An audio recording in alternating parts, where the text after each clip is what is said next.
Hello students, welcome to online classes. स्कूली ज्ञान से जुड़ी हर अपडेट को पाने के लिए सब्सक्राइब करें हमारा चैनल और लेटेस्ट अपडेट पाने के लिए बेल आइकन को प्रेस करना ना भूलें। So this is part 4 of chapter 10 getting to know plants. So chapter 10 हमारा कंटिन्यू कर रहे थे हम। इसके अंदर हम आज करने वाले फ्रूट्स के बारे में। तो हमने पहले है फ्लावर के बारे में पढ़ लिया था। अब हम फ्रूट्स के बारे में पढ़ेंगे। हमने पढ़ा था कि जो फ्लावर है वो आगे जाके किस में डेवलप हो जाता है, फ्रूट में डेवलप हो जाता है। और फ्रूट है उसी के अंदर से हमारे क्या निकलते हैं, सीड्स निकलते हैं। और उन्हीं सीड्स से क्या बनता है, न्यू प्लांट बनता है। Fruits, the ovary of the flower after fertilization develop into the fruit. जो ओवरी होती है फ्लावर की वो फर्टिलाइजेशन के बाद किस में डेवलप हो जाती है, फ्रूट में डेवलप हो जाती है। जो हमने फ्लावर वाला जो है पार्ट पढ़ा था उसके अंदर देखा था कि एक पार्ट होता है फ्लावर का जो होता है ओवरी। जैसे ही पॉलिनेशन होता है, पॉलिनेशन से एंथर से पॉलन ग्रेन्स कहाँ पहुँचते हैं, स्टिग्मा पे पहुँचते हैं। और स्टिग्मा पे जाने के बाद वो पॉलन ग्रेन्स कहाँ पहुँचते हैं, स्टाइल से होते हैं ओवरी तक पहुँचते हैं। ओवरी में जाने के बाद जो मेल सेल होती हैं और फीमेल सेल होती है आपस में क्या करते हैं, फ्यूज़ करके जाइगोट बनाते हैं। गैमेट्स जो है फ्यूज़ करके जाइगोट्स बनाते हैं। जाइगोट आगे डेवलप होता है और डेवलपमेंट के बाद ये ओवरी क्या करते हैं, धीरे धीरे फूलने लगती है, स्वेलन होने लगती है। और स्वेलन होकर किस में कन्वर्ट हो जाती है, ये फ्रूट में बदल जाती है। और इसी फ्रूट की हम यहाँ पे बात कर रहे हैं। तो फर्टिलाइजेशन के बाद जो फ्लावर की ओवरी है वो किस में कन्वर्ट हो जाती है, फ्रूट में कन्वर्ट हो जाती है। Fruits are juicy, pulpy and edible. Fruits क्या होते हैं, जूसी होते हैं, जूस होता है उसके अंदर, पल्पी होते हैं, गूदेदार होते हैं और खाने लायक होते हैं। They play a major role in seed dispersal. और सीड डिस्पर्जल में मतलब सीड है एक जगह पे नहीं रहे, सारी जगह पे फैल जाएं, इसके लिए बहुत ही इंपॉर्टेंट रोल होता है फ्रूट का। A fruit consist of two major parts, the outer covering namely the pericarp and its fleshy pulp which is fertilized gametes और seeds। सो फ्रूट है उसके दो मेजर पार्ट बताए हैं हमारे पास। इसकी आउटर कवरिंग होती है जिसका नाम होता है पेरिकार्प, जिसको हम फली भी बोलते हैं। और इसके अंदर वाला हिस्सा होता है जो कि फ्लैशी होता है, पल्पी होता है, जो कि फर्टिलाइज्ड गैमेट्स या फिर सीड होते हैं। मतलब सीड फर्टिलाइजेशन के बाद जो गैमेट्स होते हैं वही क्या कन्वर्ट होते हैं, सीड में कन्वर्ट होते हैं। The pericarp consist of 3 layering. अब पेरिकार्प है उसकी भी 3 लेयरिंग होती है। लेट्स सी पेरिकार्प के बारे में। पेरिकार्प की फर्स्ट लेयरिंग होती है epicarp, the outermost layer which is the skin of the fruit, for example the peel of a banana. जो एपिकार्प है वो क्या होता है, सबसे बाहर वाली लेयर होती है जो कि किसी भी किसी भी फ्रूट के स्किन का काम करती है। एग्जाम्पल हो गया बनाना का जो पील है वो क्या है, एपिकार्प होता है। ओके, बनाना का छिलका क्या हुआ है, एपिकार्प हो गया, क्योंकि ये पेरिकार्प का हिस्सा है। पेरिकार्प का सेकंड पार्ट होता है mesocarp, the middle fleshy juicy pulp which is eaten in a mango और बनाना या मैंगो के अंदर जो फ्लैशी पार्ट आप खाते हो, मिडिल वाला पार्ट जो कि जूसी होता है और पल्पी होता है, वो वाला पार्ट क्या हो गया, मेसोकार्प हो गया। नेक्स्ट जो है थर्ड लेयर जो होती है पेरिकार्प की, जो थर्ड पार्ट है, थर्ड लेयर है, वो क्या होती है, एंडोकार्प, जो कि इनर मोस्ट और हार्ड लेयर होती है, जो कि सीड को जो है क्लोज करके रखती है। सीड के ऊपर आपने देखा होगा एक लेयरिंग सी होती है, उसी लेयरिंग को क्या बोलते हैं, एंडोकार्प बोलते हैं। और इसके अंदर सीड होता है, ठीक है। तो सीड को सेफ रखने के लिए एंडोकार्प होता है ताकि सीड सेफ रहे इसका, और उसको कोई प्रॉब्लम ना आए, ताकि वो नए जो है प्लांट को बर्थ दे सके, नए प्लांट को राइज दे सके। नेक्स्ट वी है फंक्शन ऑफ फ्रूट। फ्रूट के क्या काम है वो हम देखते हैं।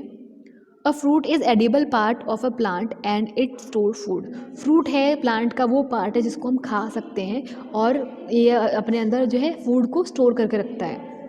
A fruit contains the seed within and protects it from harsh climate change. Fruit क्या करता है, अपने अंदर सीड को रखता है, सीड को प्रोटेक्ट करके रखता है, और जो बाहर का जो हार्श क्लाइमेट चेंजेस आते हैं, जैसे कभी बारिश हो रही, कभी बहुत तेज़ धूप है, कभी बहुत ठंड है, उससे सीड को बचा के रखता है कौन, fruit.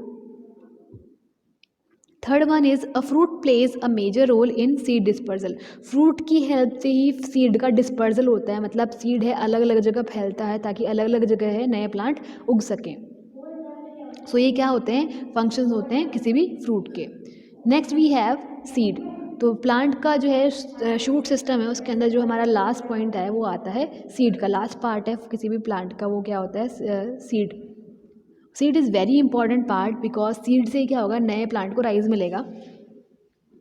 Every seed contains a tiny plant embryo with leaves, stems and root parts waiting for the right thing to happen to make them germinate and grow। Her seed के अंदर एक छोटा सा प्लांट होता है, पहले से उसके अंदर होता है, जो कि किसमें कौन से फॉर्मेट में होता है, एम्ब्रियो फॉर्मेट में होता है। उसके अंदर लीव्स भी होते हैं, स्टेम भी होते हैं, रूट भी होते हैं, लेकिन वो क्या करते हैं, वेट कर रहे होते हैं ताकि राइट टाइम आए तब उसके अंदर वो जर्मिनेट हो, ग्रो करें और बाहर निकलें। ठीक है। The fertilize ovules is called the seed. और फर्टिलाइज्ड ओवल है मतलब उसके ओवल के अंदर जो है मेल सेल और फीमेल सेल आपस में फ्यूज़ हो गई हैं, उस फ्यूज़न को क्या बोलते हैं, फर्टिलाइजेशन। ठीक है। फर्टिलाइजेशन के बाद जो नया जो बना है उसको क्या बोलेंगे, फर्टिलाइज ओवल को क्या बोलेंगे, सीड बोलेंगे। It gives rise to a new plant. इससे ही क्या बनता है, नया प्लांट निकल के आता है सीड से ही। Seed are protected by a coat. Seed हमेशा एक कोटिंग से, एक लेयरिंग से कवर रहते हैं ताकि वो सेफ रहें। This coat can be thin और थिक एंड हार्ड। अब ये जो कोट है, ये जो लेयरिंग है, ये थिन भी हो सकती है, पतली भी हो सकती है, मोटी भी हो सकती है और हार्ड भी हो सकती है, लेकिन एक लेयर है वो ज़रूर होती है ताकि सीड को प्रोटेक्ट किया जा सके। A seed also contains a short-term food supply called the endosperm. और एक सीड के आसपास एक शॉर्ट टर्म फूड सप्लाई होती है जिसको कि क्या बोला जाता है, एंडोस्पर्म बोला जाता है, which is formed at fertilization but is not part of the embryo. जो कि फर्टिलाइजेशन के टाइम पे बनती है लेकिन एम्ब्रियो का पार्ट नहीं होती है। It is use by the embryo to help its growth. Embryo उसको यूज़ करता है ताकि एम्ब्रियो को ग्रोथ मिल सके, उसका डेवलपमेंट हो सके easily. The baby plant inside the seed is the embryo and is protected by the cotyledons।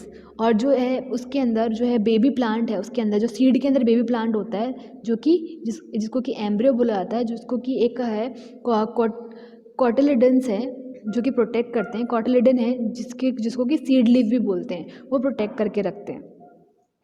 Some seeds have two cotyledons and are called dicot, while some have one cotyledon and are called monocot। कुछ baby plant के अंदर जब seed है germinate हो जाएगा, ज़मीन के अंदर हमने डाला सीड को, जब सीड ज़मीन के अंदर नहीं पहुंचेगा तो उसके पहले जो लेयरिंग होती है उसको बोलते हैं एंडोस्पर्म। लेकिन जैसे हमने सीड को प्लांट जो है ज़मीन के अंदर डाल दिया, उसके अंदर जो है सीड है जर्मिनेट करने लगा, जैसे बेबी प्लांट निकलेगा तो उसके आसपास दो है कॉटिलिडन्स निकलेंगे, या फिर कई बार एक कॉटिलिडन्स भी निकलता है। ये कॉटिलिडन क्या करता है, उस बेबी प्लांट को, क्योंकि बेबी प्लांट अपना खाना खुद नहीं बना सकता तो उसको हेल्प चाहिए अपने आप को नरिश करने के लिए, तो वो हेल्प कौन देता है उसको, उसका कोटिलिडन। अभी कोटिलिडन एक भी हो सकता है और दो भी हो सकते हैं। जिस प्लांट में या जिस बेबी प्लांट में दो कोटिलिडन होंगे उसको बोलेंगे डाइकॉट, और जिसमें एक कोटिलिडन होगा उसको बोलेंगे मोनोकॉट। ठीक है।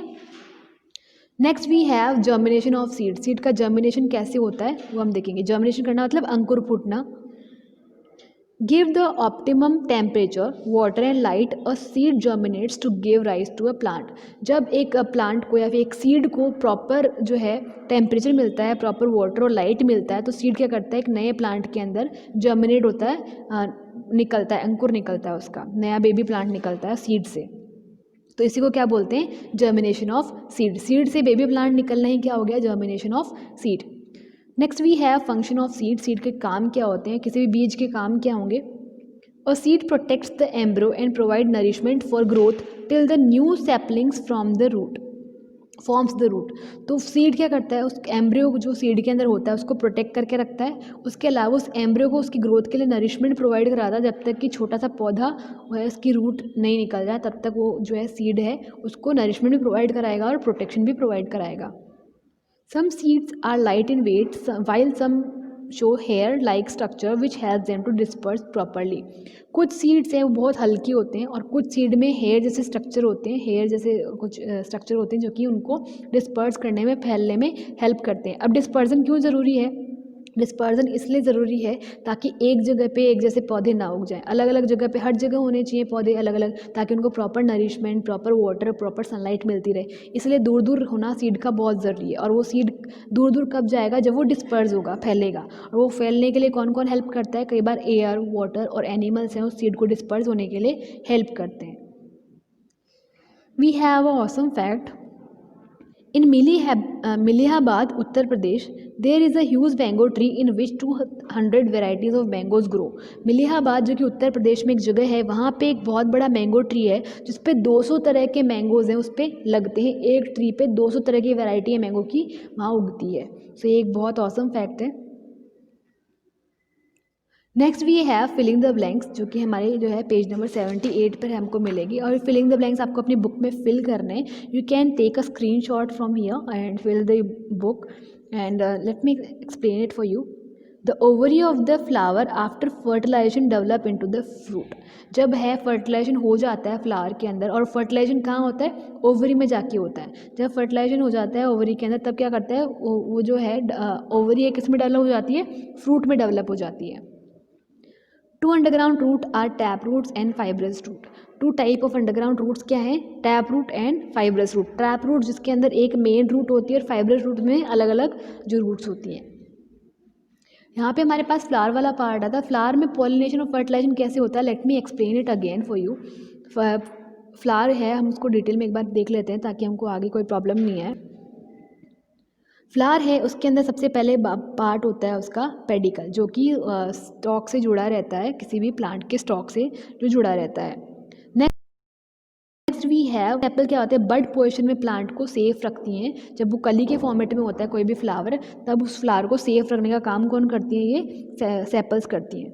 उसके बाद उसकी कलरफुल जो पेटल्स होती है, पंखुड़ियाँ होती हैं, जो किसी भी इंसेक्ट को अट्रैक्ट करती है ताकि वो पॉलिनेशन के लिए आए इंसेक्ट, और पॉलिनेशन करे, किसी इनका पॉलन ग्रेन्स का पॉलिनेशन करे। उसके बाद है इसका मेल पार्ट है, वो होता है स्टामेन। स्टामेन है, ये वाला जो पार्ट है, ये स्टामेन होता है, जो कि ट्यूबुलर फॉर्मेट में होता है, पतला सा, और आगे जाके ऊपर से थोड़ा सा फूला होता है। ये होता है एंथर। ये जो फूला हुआ पार्ट होता है ये होता है एंथर, और इसी के अंदर क्या होते हैं, पोलन ग्रेन्स होते हैं। ये पोलन ग्रेन्स एक्चुअल में क्या होते हैं, मेल सेल्स होते हैं। हमको पता है कोई भी जो है फर्टिलाइजेशन कब होगा, जब मेल सेल और फीमेल सेल मिलके एक नया सेल बनाएंगे, तब जाके फर्टिलाइजेशन होगा। ठीक है, बिना फर्टिलाइजेशन के सीड जनरेट नहीं होगा। सेक्सुअल रिप्रोडक्शन जब भी होता है बिना फर्टिलाइजेशन के नहीं होता है। सो ये वाला पार्ट हो गया मेल पार्ट। उसके बाद होता है फीमेल पार्ट। फीमेल पार्ट ये वाला पार्ट है, फीमेल पार्ट होता है फ्लावर का। इसके अंदर होता है ओवरी, स्टाइल, और ये जो ऊपर वाला पार्ट होता है इसको बोलते हैं स्टिग्मा।